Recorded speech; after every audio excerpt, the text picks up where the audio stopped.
Olá, boa noite. Seja muito bem-vinda, seja muito bem-vindo também. Gente, o presidente eleito Luiz Inácio Lula da Silva passou o dia em São Paulo, onde se encontrou com o presidente da Argentina, o Alberto Fernandes. A Anne Barbosa conta todos os detalhes, então, do primeiro compromisso oficial de Lula depois de presidente eleito do Brasil. Oi, Anne, boa noite, bem-vinda. Oi, Mona. Boa noite para você, boa noite a todos. Foi uma longa conversa aí durante um almoço em um hotel aqui na cidade de São Paulo. Foi a primeira vez que Alberto Fernandes visitou o país depois de assumir a presidência da Argentina. Lembrando que ele veio aqui em 2019, quando o Lula estava preso na Polícia Federal em Curitiba. Mas é um momento também delicado para ele lá na Argentina. Isso porque o país passa por um momento delicado na economia, uma crise financeira ali no país e também ele enfrenta uma baixa popularidade. Então, esse encontro seria uma forma também de fortalecer o seu governo. Depois desse encontro, ele fez um pronunciamento, não respondeu perguntas da imprensa, mas falou sobre a importância dessa integração entre os dois países, disse que estava feliz com esse reencontro de Lula, disse que não poderia deixar de vir depois de tudo que ele passou. Falou também que agora, o presidente eleito, Luiz Inácio Lula da Silva, deve visitar o país antes de abril do ano que vem. E esse dia, como você já antecipou, foi realmente para Lula receber essas mensagens, de líderes internacionais. Emmanuel Macron, presidente da França, Joe Biden, presidente americano, foram um dos primeiros ali a realmente cumprimentar agora o presidente eleito, Luiz Inácio Lula da Silva. Ele disse, Lula, logo depois da sua vitória ali na Paulista, que deve tirar uns 2 dias para descansar depois desse período intenso de campanha, mas que nos próximos dias já vai intensificar esse período, então, de transição de governo. Bom, mas o destaque dessa segunda-feira foi, de fato, esse encontro com o presidente da Argentina, Alberto Fernandes, e eles falaram não só para falar sobre o futuro, mas também para esquecer o passado. Vamos ouvir o que ele disse. Agora já pudimos falar mais do futuro que do passado, de lo que temos que encarar para adelante. Com Lula compartimos uma mesma mirada sobre a necessidade de integração em América Latina, sobre la necesidad de que la democracia se consolide en todo el continente, de que los procesos electorales sean debidamente respetados y de poder crecer como región en conjunto trabajando mancomunadamente. Bom, também hoje Lula falou por telefone com o presidente americano Joe Biden. Vamos então ao vivo até Nova York conversar com a correspondente Heloísa Vilela. Oi, Elo, boa noite, muito bem-vinda. Bom, Biden elogiou, a democracia brasileira. Eu digo sempre para quem me acompanha, a nossa joia mais preciosa. Diga, Elo.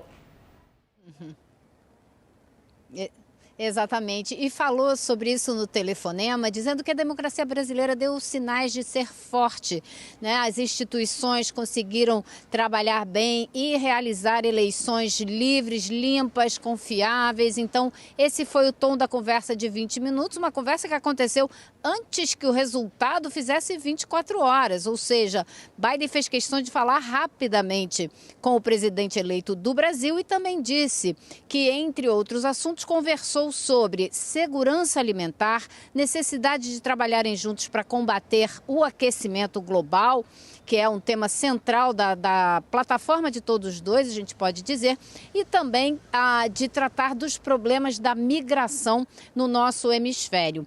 A Lula também recebeu os parabéns do presidente da China, Xi Jinping, que mencionou a necessidade de desenvolver programas de mais longo prazo que beneficiem os povos desses dois países.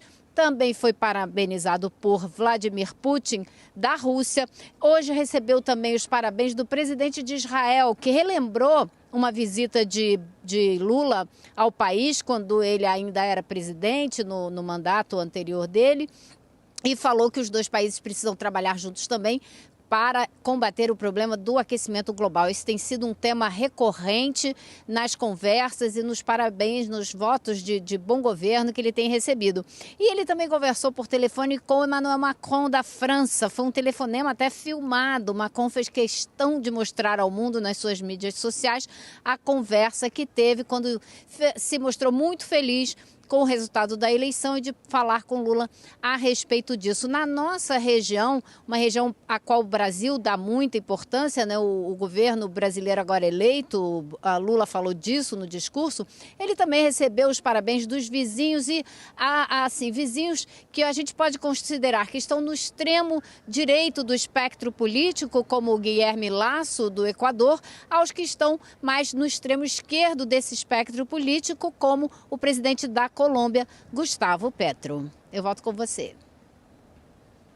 Obrigada, Elô. Bom, e o presidente da França, então, ligou hoje para Lula, como a Elô estava contando para a gente. Vamos ver um pedacinho dessa conversa. E o Lorival Santana, na sequência, para nos ajudar. Boa tarde, presidente Macron. Ah, bonjour, comment ça va, président? Félicitations. Estamos vivendo um dia muito feliz porque conseguimos resgatar a democracia. Je dois te dire que j'attendais avec beaucoup d'impatience ce moment pour qu'on puisse relancer un partenariat stratégique à la hauteur de notre histoire et des défis qui sont devant nous. Merci à toi et félicitations pour cette élection. Muito obrigada a você e parabéns pela eleição. Lorival Santana, boa noite, querido, muito bem-vindo. Uma conversa ali, posso usar o português direto? De parças, né? Sim, merci à toi. Obrigado Exato. a ti, né? E dizendo que esperou muito tempo, mas acho que o momento pede um retrospecto de eventos delicados, na verdade, indelicados, que marcaram a relação Macron-Bolsonaro. Lorival, por favor. Bem, quando a Amazônia começou a queimar mais fortemente, no primeiro ano do governo de Bolsonaro, 2019, o Macron tuitou: a nossa casa está queimando, e o Bolsonaro considerou isso uma afronta à soberania brasileira e criticou isso. E aí veio um seguidor do Bolsonaro dizendo que também o Macron tinha despeito porque a mulher do Bolsonaro era mais bonita do que a do Macron. E aí o Bolsonaro comentou isso com uma risadinha e tal, aí é sacanagem e tal. Depois retirou esse tweet, mas ele foi para o fígado do Macron, esse tweet que, numa reunião do G7, disse à imprensa brasileira, que ele perguntou sobre isso, que tinha vergonha e que sentia muito pelo Brasil por ter um presidente como aquele. E aí, diante disso, as relações ficaram totalmente deterioradas. Sim, eu gostaria que você nos ajudasse, então, a entender, claro, com esse gancho da declaração do presidente francês, como é que fica a relação do Brasil com o mundo afora a partir de agora. E depois aí a gente entra com um complemento sobre o Fernandes, né, que fez questão de vir a São Paulo, também lembrando de como foi o timing do governo brasileiro, do presidente Bolsonaro, em relação à eleição de Fernandes. Mas dá para a gente dar os ganchos dos motes, então, com Macron e depois com Fernandes? Tem diferenciações importantes, né? Tem bastantes nuances. Sim. Aí. A questão da Amazônia melhora bastante a relação do Brasil com a Europa e com os Estados Unidos, né?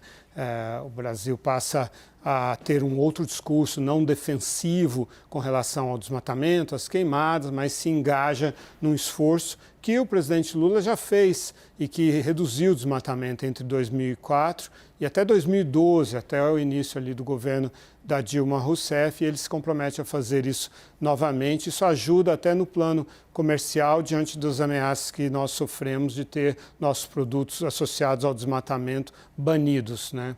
Agora, por outro lado, ainda no plano comercial, o presidente eleito Lula, ele é um protecionista. Sim. E ele tem feito declarações no sentido de proteger a indústria brasileira, que já é muito protegida, e de rever o acordo com a União Europeia. E aí vem a aliança com Alberto Fernandes, que é um outro protecionista que estava sob pressão do governo Bolsonaro para reduzir a tarifa externa comum do Mercosul, que já vinha sendo reduzida de forma muito homeopática. Esse processo acaba, a indústria volta a ser amplamente protegida, continua sendo protegida, e o Mercosul continua fechado, sem fazer acordos comerciais relevantes. E com a China, se você quiser... Sim, não, perfeito. Eu ia até te falar nesse combo aí das manifestações importantes, presidente chinês, presidente russo também, e outras lideranças importantes que para pontuar essas relações.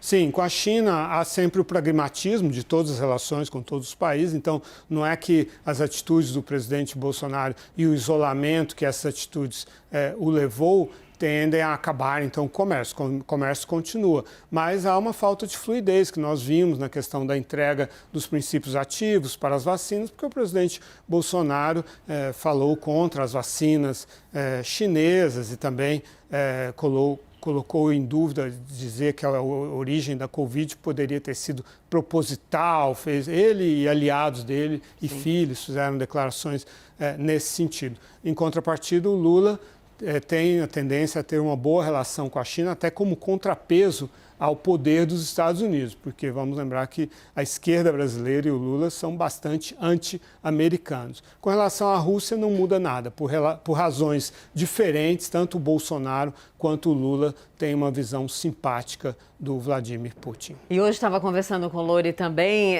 sobre o tempo que o governo Bolsonaro levou para cumprimentar, então a eleição do então novo presidente argentino. O Lori, eu falei para ele, Lori, teve algum ruído? Não lembrava bem, Lorival lembrou. Foi no dia seguinte, numa felicitação que daí eu só vou ler e você que está aí acompanhando a gente disse isso é uma felicitação. Abre aspas, disse o presidente Bolsonaro. Não pretendo parabenizá-lo. Agora não vamos nos indispor, vamos apenas esperar o tempo para ver qual a posição real dele na política. Foi o que Bolsonaro disse quando, então, da eleição de Alberto Fernandes. Obrigada, Lori. De nada.